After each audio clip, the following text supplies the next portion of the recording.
Question number 2. Order. Order. Question number 2, Grant Robertson. Thank you, Mr. Speaker. To the Minister of Finance, is it correct that real disposable income per capita grew by 0.5% on average in the last year, according to the latest Statistics New Zealand data? And does he think this represents working New Zealanders getting a fair share of economic growth? You should just ask for answers. The Honourable Bill English. Mr. Speaker, the answer to the first question is yes, and the answer to the second question is that that doesn't measure whether workers are getting a fair share of economic growth. Real disposable income includes returns on capital, international transfers, and is subject to changes in the terms of trade. What's more important for workers is actually a different measure, and that is wages. It's called wages. On these measures, families are getting a fair share of economic growth. In the last year, wages increased 2%, compared to inflation of just 0.4%. In fact, real take-home pay for workers is increasing at 4 times the rate under this government as it did under the previous government. Your question, Mr. Speaker. Supplementary question, Grant Robertson. How can it be fair on working New Zealanders if economic growth really is tracking along at about 3%, that average wage rises have in fact been between 1.5% and 2% over the last year? The Honourable Bill English. Well, Mr. Speaker, the measure GDP is measuring something different from wages, and wages is just a component of what makes up economic growth. In fact, real wages have been rising, and I know that the member finds that hard to believe, but even coming out of recession in 2019, New Zealand households have enjoyed the benefits of moderate but consistent increases in their real incomes.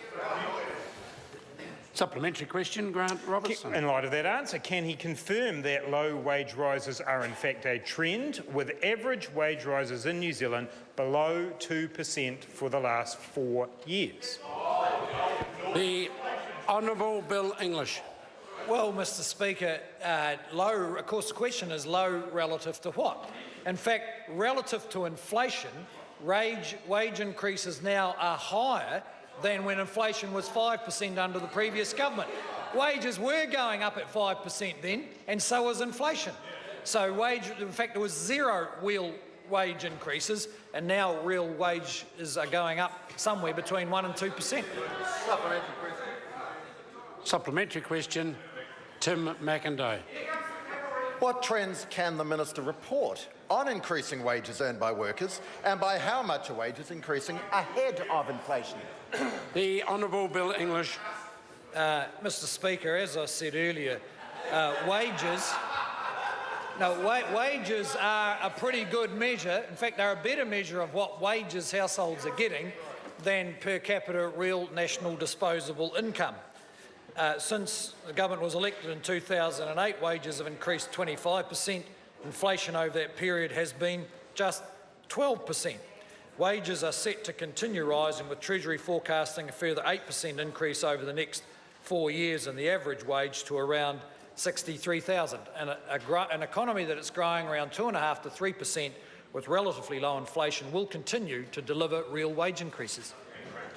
Supplementary question, Grant Robertson. Why does he continue to deny the reality for many New Zealanders that they have had very modest wage increases alongside massively increased housing costs, today described by the Reserve Bank Governor as excessive, and a New Zealand income survey that shows 28% of New Zealanders, the highest percentage ever, paying more than 1/3 of their income in housing costs?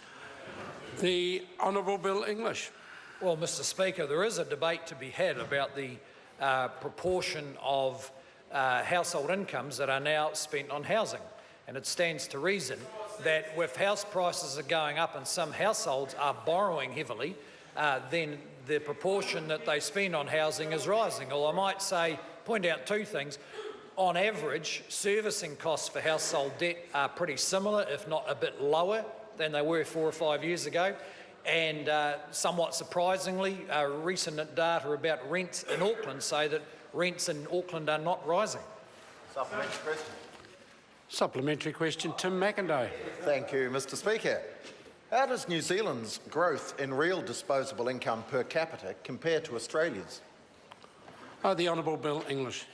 Well, Mr Speaker, insofar as real disposable income is a measure that shows us what's happening in an economy, growth in New Zealand's real disposable income has exceeded that in Australia since 2012. If we look at growth in real disposable incomes, we can see the effects of Australia's mining boom between 2010 and 2013 and New Zealand's dairy boom between 2012 and 2015. But in fact, on average, New Zealand's has risen faster. Supplementary question, Grant Robertson. Will he listen to the economic commentator who said, quote, strong GDP growth will make little difference to average earners, and get on with addressing the housing costs that New Zealanders are facing and review the immigration settings which are holding down wage growth? Or has he stopped listening to himself? The Honourable Bill English. Well, Mr Speaker, it would certainly be more intellectually uplifting than listening to the member. And occasionally I do have to listen to myself because sometimes other people don't always agree. But in fact, Mr Speaker, the fact is, underlying the member's anxiety is the data that consistently shows New Zealand has an economy growing at 2.5% to 3%, in fact currently at 3.5%. That puts it in the top 2 or 3 of the developed world for growth rates right now. And while the member is worried that that's not enough, the government is certainly not complacent, and we have a program of ongoing microeconomic reform to underpin further growth. Supplementary question, Grant Robertson. Doesn't he get it that the problem here is that working New Zealanders are not getting a fair share of that growth, especially when they are facing the kind of housing cost increases that that their debt-to-income ratios in households are the highest that they've ever been? And why won't he get on the side of working New Zealanders and help lift their wages? The Honourable Bill English. Well, Mr Speaker, where I agree with the member is that among any number of measures of economic growth, what actually happens to household wages is a very important one. And the fact is, by historical standards, our households are seeing moderate and consistent increases. There's no data the member has referred to today that even measures whether it's the distribution of income across the economy or whether it's fair. Members just randomly picking statistics and trying to tell us that tells us what's happening to workers. Supplementary question, Tim McIntyre. How does New Zealand's growth in GDP per capita under this government compare to growth in other OECD countries? The Honourable Bill English. Well, Mr Speaker, this is yet another measure along with measures of real wages that shows progress in the economy. The OECD data shows that since 2008, growth in New Zealand's GDP per capita is the 7th fastest among 35 countries. That is higher than GDP per capita growth in Australia, the US, the UK, Germany, Japan, and the OECD average. By comparison, just to pick a random period, 1999 to 2008, instead of being 7th fastest among 35 OECD countries, New Zealand over that period was 20th fastest. Order.